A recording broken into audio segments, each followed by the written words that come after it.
Hello everyone, आज है 23 जुलाई और आज की इस क्लास में हम डिस्कस करेंगे 23 जुलाई से बनने वाले करंट अफेयर के सभी इंपॉर्टेंट क्वेश्चंस। प्रीवियस क्लास में हमने देखा था कि 40 नंबर के जो साउथ एशियन गेम्स है 2027 के मेजबानी करेगा पाकिस्तान। यूसीसी बिल के ड्राफ्ट को मंजूरी अभी हाल ही में मध्य प्रदेश ने दी। टाइगर लाइटनिंग अभ्यास जो है बांग्लादेश अमेरिका के बीच आयोजित किया गया। ओडिशा के देवदत्त प्रियदर्शी ने हाल ही में उज्बेकिस्तान में आयोजित 58 इंटरनेशनल केमिस्ट्री ओलंपियाड में गोल्ड जीता। खबरों में रही आना सागर झील राजस्थान में है। कोलकाता की नेशनल लाइब्रेरी में उद्घाटन किया गया भारत का पहला इमर्सिव भाषा संग्रहालय का नाम शब्दकोश है। अमेरिकी फिल्म निर्माता जेम्स ग्रे को अभी हाल ही में लोकार्नो फिल्म फेस्टिवल में ऑनररी करियर पादो अवार्ड के लिए चुना गया है। यूके के पहले एआई मंत्री के तौर पर नियुक्त किया गया कनिष्क नारायण को, जो कि मूल रूप से बिहार से हैं। दिल्ली सरकार की परिवर्तन योजना का उद्देश्य पुराने कमर्शियल व्हीकल्स को BS6 मानक वाले और ई व्हीकल में कन्वर्ट करना। जुलाई 2026 में यूके के प्रधानमंत्री एनी बर्नहम बन गए हैं। तो सभी क्वेश्चंस हमने देखे प्रीवियस क्लास में। देखिए 12 दिनों में 12 महीने की करंट अफेयर सीरीज चल रही थी। 4 महीने हमने डिस्कस कर लिए हैं, मार्च अप्रैल मई जून। सडनली क्या हुआ कि बीपीएससी प्रीलिम्स जिसे हम टारगेट कर रहे थे, इसके एग्जाम जो है फिलहाल के लिए पोस्टपोन कर दिए गए हैं। अभी रिसेंट तो एग्जाम डेट मुझे नहीं शो कर रही है कि नई एग्जाम डेट क्या है। तो ऐसे में मुझे लगा कि मे बी मुझे अब आपको जुलाई अगस्त के वीडियोस प्रोवाइड ना कराना पड़े। जुलाई 2026 अगस्त 2026 यदि एग्जाम और एक्सटेंड होता है तो इसलिए मैं थोड़ा रुक गई ये देखने के लिए कोई नोटिफिकेशन आ जाए। लेकिन कोई बात नहीं, इसे हम कंटिन्यू करते हैं। जैसे कि आज मैं फरवरी का वीडियो अपलोड कर देती हूँ, ये ऑलरेडी रिकॉर्ड हो चुका है। और कल जनवरी का, जनवरी फरवरी हो गया, मतलब 6 महीने हमारे कंप्लीट हो गए। और इसके बाद जुलाई 2026 का भी वीडियो तुरंत ही अपलोड कर दिया जाएगा। कम से कम 7 महीने के ये आपके पक्के रहे। चलिए शुरू करते हैं आज का हमारा पहला सवाल। भारत के पहले 100 MWH यानी कि megawatt hour vanadium redox flow battery project को किस जगह पर मंजूरी दी गई है? आंसर इसका हो जाएगा Khavda solar park, Gujarat. Option number C इसका राइट आंसर हो जाएगा। तो क्वेश्चन को हम समझेंगे। सबसे पहली बात, यहां पर जो टर्म लिखा हुआ है 100 मेगावाट आर, इसका क्या मतलब है? तो देखिए 100 मेगावाट की बिजली क्षमता वाला कोई उपकरण या प्लांट लगातार 1 घंटे तक बिजली बनाता है या उपयोग करता है, तो जो कुल ऊर्जा है यानी कि कुल एनर्जी, ये 100 मेगावाट आर कहलाती है। हमारे घरों में बिजली का जो बिल है ना, ये किलोवाट घंटे में आता है, यानी यूनिट में आता है। तो 1 मेगावाट आर में 1000 यूनिट बिजली है जो कि होती है। अब यहाँ पर एक और टर्म लिखा हुआ है वेनेडियम रेडॉक्स फ्लो बैटरी। ये क्या है? तो देखिए ये एक प्रकार की रिचार्जेबल इलेक्ट्रोकेमिकल बैटरी है जो लिक्विड यानी कि तरल इलेक्ट्रोलाइट्स में ऊर्जा को स्टोर करती है। तो इस तरह के पहले प्रोजेक्ट को मंजूरी मिल चुकी है। गुजरात के खावड़ा में, खावड़ा सोलर पार्क में लगाया जाएगा, जो दुनिया के सबसे बड़े रिन्यूएबल एनर्जी पार्कों में से एक है। इस प्रोजेक्ट का काम एनटीपीसी रेल ने सौंपा है। रेल यानी कि रिन्यूएबल एनर्जी लिमिटेड ने। वेनेडियम रेडॉक्स फ्लो बैटरी लंबे समय तक एनर्जी को स्टोर करने की क्षमता रखती है, ज्यादा लंबी उम्र और आसानी से क्षमता को बढ़ाने की सुविधा देती है, जिससे ये बड़े रिन्यूएबल एनर्जी प्रोजेक्ट्स के लिए उपयुक्त हो जाती है। अगले सवाल की तरफ चलते हैं। चाइना ने हाल ही में किस देश के द्वारा दावा किया गया जो एक्सक्लूसिव इकोनॉमिक जोन है, इसमें लाइव फायर मिलिट्री ड्रिल करी है? तो आंसर इसका जापान हो जाएगा। Option number C right answer है। अच्छा, यहाँ पर जो टर्म लिखा हुआ स्पेशल इकोनॉमिक जोन, ये टर्म कुछ दिन पहले ही आया था जब मैंने आपको बताया था जैसे कि हर देश की अपनी स्थलीय सीमा होती है, जलीय सीमा होती है। इसमें से जलीय सीमा में मैंने आप लोगों को एक स्पेशल, यहाँ पर स्पेशल नहीं, माफ कीजिएगा, एक्सक्लूसिव इकोनॉमिक जोन बताया था। ये कैसा जोन होता है, इसकी एक परिभाषा मैंने ऐड करी थी। ये देखिए यहाँ लिखा हुआ है किसी देश की तट रेखा से 200 समुद्री मील तक ये फैला होता है। 200 समुद्री मील तक का जो एरिया है ये इस देश का होता है, मतलब इसे एक्सक्लूसिव इकोनॉमिक जोन की कैटेगरी में रखा जाता है, क्योंकि इस कैटेगरी में यानी कि इस जोन के अंदर तटीय राज्य को प्राकृतिक संसाधन के अन्वेषण के लिए, दोहन के लिए, संरक्षण और प्रबंधन पर पूरा संप्रभु अधिकार मिल जाता है, लेकिन अन्य देशों को आमतौर पर नौवहन की स्वतंत्रता प्राप्त होती है। तो देखिए, भारत के जो तटीय राज्य हैं, यहाँ पर इन्हें रिसोर्स के लिए या माइनिंग के लिए पूरी परमिशन होती है, लेकिन यहाँ पर देशों में यदि देखें तो अन्य देशों को आमतौर पर यहाँ पर सिर्फ नौवहन की स्वतंत्रता प्राप्त होती है, बाकी मैनेजमेंट यहाँ पर ये नहीं कर सकते। सेम चाइना ने पूर्वी चीन सागर में जापान के दावे वाला जो स्पेशल इकोनॉमिक जोन रहा है, इसके भीतर जल क्षेत्र में वास्तविक सैन्य अभ्यास किया है, और ये अभ्यास से चाइना और जापान के बीच तनाव बढ़ा है, जिसके बाद टोक्यो ने अभ्यास पर राजनयिक विरोध दर्ज कराया है। एक संधि मैंने आपको बताई थी, कानून सम्मेलन, संयुक्त राष्ट्र समुद्री कानून सम्मेलन के तहत एक्सक्लूसिव इकोनॉमिक जोन किसी देश की तट रेखा से 200 समुद्री मील तक फैला हुआ होता है। तो इस क्षेत्र पर दावा कर रहा है जापान कि जो चाइना है, चाइना ने जापान के इस EEZ वाले एरिया में लाइव फायर मिलिट्री ड्रिल करी है। अगला सवाल है, सुप्रीम कोर्ट ने हाल ही में केंद्र को किनके लिए रिटायरमेंट के बाद एक जैसे नियम बनाने का निर्देश दिया है? तो ये हाई कोर्ट के पूर्व मुख्य न्यायाधीश और न्यायाधीशों के लिए दिया गया। ऑप्शन ए राइट आंसर हो जाएगा। देखिए, सर्वोच्च न्यायालय ने केंद्र सरकार को पूर्व उच्च न्यायालय के हाई कोर्ट के जो मुख्य न्यायाधीश हैं, चीफ जस्टिस और यहाँ के जो जस्टिस हैं, इसके लिए एक समान रिटायरमेंट के बाद इनकी सेवानिवृत्ति पश्चात दिशा निर्देश तैयार करने के लिए 2 हफ्ते के भीतर एक समिति गठित करने का निर्देश दे दिया है। न्यायालय ने यह पाया है कि रिटायरमेंट के बाद सुविधाएं राज्यों में व्यापक रूप से भिन्न है, इनकी अलग अलग है, जिसके कारण सेवानिवृत्त उच्च न्यायालय के न्यायाधीशों के साथ असमान व्यवहार किया जाता है। तो ये जो प्रस्तावित नीति है, इस नीति में आधिकारिक दौरों के दौरान सरकारी आवास, सुरक्षा, चालक यानी कि ड्राइवर, सचिवालय सहायता जैसी सुविधाएं शामिल होंगी। समिति को गठन के बाद 3 महीने के भीतर अपनी सिफारिशें प्रस्तुत करने के लिए भी कहा गया है। सवाल चौथा है, फीफा वर्ल्ड कप 2030 के सह मेजबान देश कौन कौन से हैं? मैंने बताया भी था, फीफा मेंस वर्ल्ड कप जो अब होगा नेक्स्ट 2030 में, इसे मिलकर के होस्ट करेंगे स्पेन, पुर्तगाल और मोरक्को। स्पेन और पुर्तगाल तो अगल बगल स्थित कंट्री है, जिन्हें इबेरिया कंट्री भी कहते हैं, ये यूरोप में है। इसके जस्ट नीचे मोरक्को है, ये अफ्रीका का पार्ट हो जाएगा। यही 3 कंट्री मिलकर के इसे होस्ट करेंगे।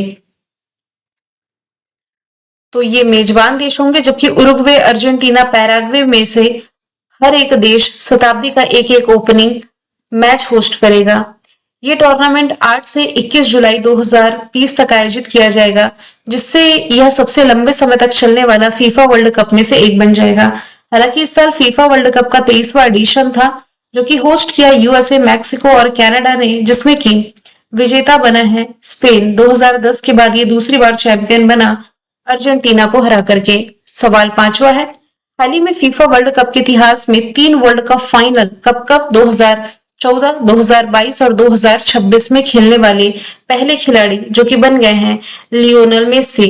लियोनेल मेसी जो अर्जेंटीना के स्टार फुटबॉलर हैं, जो कि फिनाले में स्पेन से हारे हैं, लेकिन लास्ट ईयर का वर्ल्ड कप इन्होंने ही जीता था 2022 का, जो कि होस्ट किया था कतर ने। इस बार का फाइनल मैच जो है ये न्यू जर्सी स्टेडियम में खेला गया है। Lionel Messi FIFA World Cup final में किसी देश की कप्तानी करने वाले भी पहले कप्तान हैं। 3 फीफा वर्ल्ड कप में इन्होंने कप्तानी करी है ना। 2026 फीफा वर्ल्ड कप के फाइनल में एक्स्ट्रा टाइम में स्पेन से 1-0 से हारने के बाद अर्जेंटीना रनर अप रहा है। ग्लास्को में कॉमनवेल्थ गेम्स होने हैं 2026 के। इसके उद्घाटन समारोह के लिए भारतीय ध्वजवाहक के रूप में किन्हें चुना गया है? तो ये चुना गया है यहाँ पर मीराबाई चानू और लवलीना बोरगोहेन को। ऑप्शन सी राइट आंसर हो जाएगा। तो भारत ने स्कॉटलैंड के ग्लास्को में होने वाले कॉमनवेल्थ गेम्स 2026 के लिए 191 सदस्यों का दल भेजा है, जिसमें 126 एथलीट शामिल हैं। कॉमनवेल्थ गेम्स 2026 स्कॉटलैंड के ग्लास्को में 23 जुलाई से 2 अगस्त तक होगा। ओपनिंग सेरेमनी के लिए वेट लिफ्टिंग से रिलेटेड मीराबाई चानू और बॉक्सिंग से रिलेटेड लवलीना बोरगोहेन ये भारतीय फ्लैग बेरर रही हैं। Bharat athletics, boxing, weightlifting, swimming, cycling, judo, gymnast, lawn balls और पैरा स्पोर्ट्स सहित कुल 10 खेलों में पार्टिसिपेट कर रहा है। कॉमनवेल्थ गेम्स की जो शुरुआत है ये की गई थी 1930 से। कहां से? हैमिल्टन, कनाडा से। 2022 में आयोजित किए गए थे बर्मिंघम इंग्लैंड में, अब हो रहे हैं 2026 में स्कॉटलैंड ग्लासगो में, फिर होंगे 2030 में अहमदाबाद में। सवाल 7वां है, भारत में अवैध मादक पदार्थों की गतिविधियों पर रोक लगाने के लिए ऑपरेशन वज्र के संगठन ने शुरू किया है, तो CBN इसका राइट आंसर हो जाएगा, central bureau of narcotics, option B right answer है। CBN ने लगभग 30 मीट्रिक टन वजन वाली लगभग 12 crore high strength tramadol hydrochloride tablets की गैर कानूनी एक्सपोर्ट खेप भी जब्त करी है। अगले सवाल की तरफ चलें, इसके पहले कुछ इंपॉर्टेंट ऑपरेशंस देखते हैं। भारत ने भूकंप से प्रभावित वेनेजुएला को सहायता देने के लिए ऑपरेशन मुस्ताद शुरू किया। गुजरात गवर्नमेंट ने ऑपरेशन डेल्टा हंट की शुरुआत की। NCB ने ऑपरेशन रजबुल चलाया। अफगानिस्तान के खिलाफ पाकिस्तान ने ऑपरेशन गजब-उल हक चलाया। सिक्किम में बर्फबारी के कारण फंसे टूरिस्टों को बचाने के लिए ऑपरेशन हिमराहत चलाया गया। ऑपरेशन स्वदेश सिंधु दोनों ही ईरान में चलाए गए भारत के ऑपरेशन है। इंद्रावती है हैती में, अजय है इजराइल में, ऑपरेशन कावेरी सूडान में, ऑपरेशन गंगा यूक्रेन में चलाया था भारत ने। 8वां सवाल है, किस दिन हर साल राष्ट्रीय झंडा दिवस मनाया जाता है? तो झंडा अंगीकरण दिवस है, जो कि जुलाई महीने की 22 तारीख को मनाया जाता है। ये दिन 1947 की उस ऐतिहासिक घटना की याद दिलाता है जब आजादी से कुछ हफ्ते पहले संविधान सभा ने आधिकारिक तौर पर तिरंगे को देश का राष्ट्रीय ध्वज अपनाया था। आपको ये बताना है झंडा समिति के अध्यक्ष कौन थे। जुलाई महीने में 1 जुलाई है GST day, doctors day, CA day और SBI का स्थापना दिवस। 4 जुलाई है अमेरिका का स्वतंत्रता दिवस। 6 जुलाई वर्ल्ड जिनोसिस डे। 11 जुलाई वर्ल्ड पॉपुलेशन डे। 15 जुलाई है विश्व युवा कौशल दिवस। 17 जुलाई अंतरराष्ट्रीय न्याय के लिए विश्व दिवस। 18 जुलाई नेल्सन मंडेला डे। 20 जुलाई है विश्व शतरंज दिवस। भारत के 99 नंबर के ग्रैंड मास्टर कौन बने हैं? तो कोयम्बटूर के शतरंज खिलाड़ी है रतनवेल VS, जो कि रिसेंटली भारत के 99 नंबर के ग्रैंड मास्टर बन गए हैं। इन्होंने असम में आयोजित तीसरे Guwahati smart city international open में ये उपलब्धि हासिल करी और 2500 ELO रेटिंग का अहम पड़ाव भी पार कर लिया है। देश के पहले ग्रैंड मास्टर विश्वनाथन आनंद थे।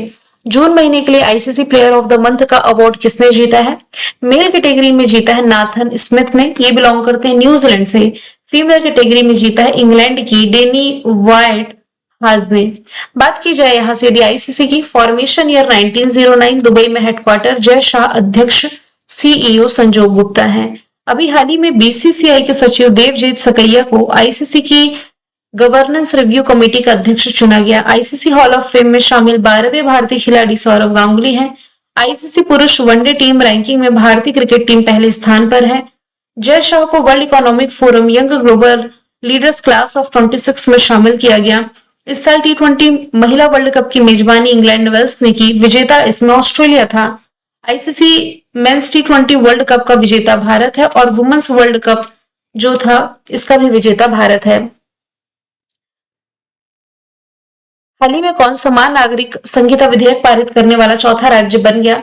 तो ये मध्य प्रदेश इसका राइट आंसर हो जाएगा। हालांकि 19 तारीख को इसके लिए ड्राफ्ट पॉलिसी जरूर लाई गई थी विधानसभा में, लेकिन अब यहाँ पर ये पारित हो चुका है, यानी कि सभी के लिए एक जैसे समान कानून होंगे। राज्य विधानसभा ने अपने मॉनसून सत्र में ये UCC बिल जो था इसे मंजूरी दे दी है। इस कदम के साथ ही मध्य प्रदेश राज्य स्तर पर यूनिफॉर्म सिविल कानून लागू करने के मामले में उत्तराखंड आजाद भारत के बाद इस बिल को पास करने वाला पहला राज्य था।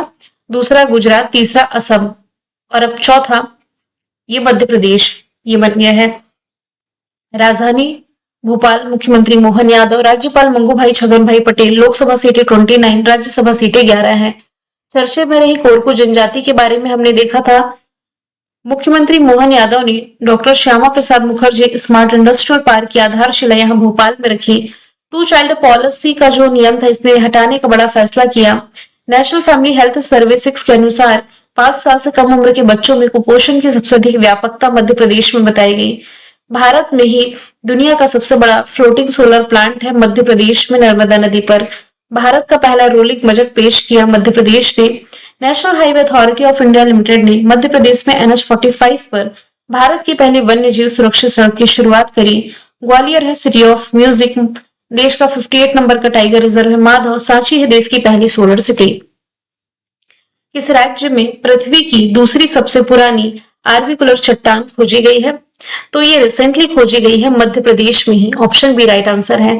अब देखिए यहाँ पर जो टर्म लिखा हुआ है आर्बिकुलर चट्टान, ये होती क्या है? तो एक अत्यंत दुर्लभ और अनोखा इग्नीस या रॉक है, यानी कि आग्नेय चट्टान है जो अपने भीतर मौजूद गोलाकार या अंडाकार आकृति, जो आप देख पा रहे हैं, गोलाकार या अंडाकार आकृति के लिए जाना जाता है। हिंदी में इसे गोलाकार ग्रेनाइट भी कहा जाता है। तो मध्य प्रदेश में पृथ्वी की दूसरी सबसे पुरानी ज्ञात ऑर्बिकुलर चट्टान खोजी गई है। पिछोर ऑर्बिकुलर ग्रेनाइट के नाम से जाने जाने वाली ये दुर्लभ चट्टान लगभग 2.56 अरब साल पुरानी है। इसकी पहचान शिवपुरी जिले में भूवैज्ञानिकों की एक अंतरराष्ट्रीय टीम ने किया है। उम्र के मामले में यह पश्चिम ऑस्ट्रेलिया में मौजूद ऐसी ही एक चट्टान के बाद दूसरे स्थान पर आ जाती है। किस राज्य में दुनिया का सबसे बड़ा दही बनाने का प्लांट स्थापित किया जाएगा? तो ये स्थापित किया जाएगा पश्चिम बंगाल में। ऑप्शन सी राइट आंसर है।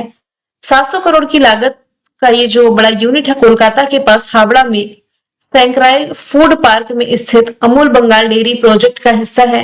पूरी तरीके से चालू होने के बाद ये प्लांट रोजाना 30 लाख लीटर दूध प्रोसेस करेगा और 10 लाख किलोग्राम दही और कल्चर्ड डेयरी प्रोडक्ट्स बनाएगा। बात की जाए पश्चिम बंगाल की, नए मुख्यमंत्री शुभेंदु अधिकारी है। राजधानी कोलकाता, राज्यपाल आर.एन. रवि। नेशनल पार्क में बक्सा गौरमारा जल्दापारा सिंह लीला है। यहाँ रिसेंटली दुर्गा स्क्वाड की शुरुआत की गई है। नेवा अपनाने वाली ये 33वीं विधानसभा है। प्रधानमंत्री जन आरोग्य योजना में शामिल 36वां राज्य केंद्र शासित प्रदेश पश्चिम बंगाल है। रतीन्द्र बोस को 18वीं पश्चिम बंगाल विधानसभा का स्पीकर चुना गया। मई के महीने में यहाँ अन्नपूर्णा भंडार योजना की शुरुआत की गई थी। किसे प्रतिष्ठित लोकमान्य तिलक राष्ट्रीय पुरस्कार 2026 दिया जाएगा? तो अजीत डोभाल, जो कि देश के नेशनल सिक्योरिटी एडवाइजर हैं, इस प्रतिष्ठित अवार्ड से सम्मानित किए जाएंगे गृह मंत्री अमित शाह जी के द्वारा 1 अगस्त को पुणे में। उन्हें भारत की राष्ट्रीय सुरक्षा, सीमा सुरक्षा, आतंकवाद रोधी अभियानों में उनके बेहतरीन कॉन्ट्रीब्यूशन के लिए सम्मानित किया जा रहा है। बात की जाए रिसेंट के अवार्ड की, तो 60वें नंबर का ज्ञानपीठ अवार्ड जीता वेरा मथुर ने। उस्ताद बिस्मिल्ला खां युवा पुरस्कार रणछोड़ लाल गोस्वामी ने ग्रैंड स्लैम मास्टर कप जीता है। सुदर्शन पटनायक ने बैंकर ऑफ द ईयर के सत्यनारायण राजू। संयुक्त राष्ट्र military gender advocate of the year Abhilasha Barak. International Booker prize Yang Shuangzi. UNESCO Guillermo Cano. World press freedom prize सुडानी पत्रकार सिंडिकेट को मिला। ग्लोबल ग्रीन आइकन अवार्ड मिला जोगनपल्ली संतोष कुमार को। WWF national award Aleem Yusuf को। MS स्वामीनाथन अवार्ड श्रीनिवास राव को। Harvard South Asian person of the year Sayani Gupta. 5वें नंबर का लता दीनानाथ मंगेशकर अवार्ड जीता कैलाश सत्यार्थी ने।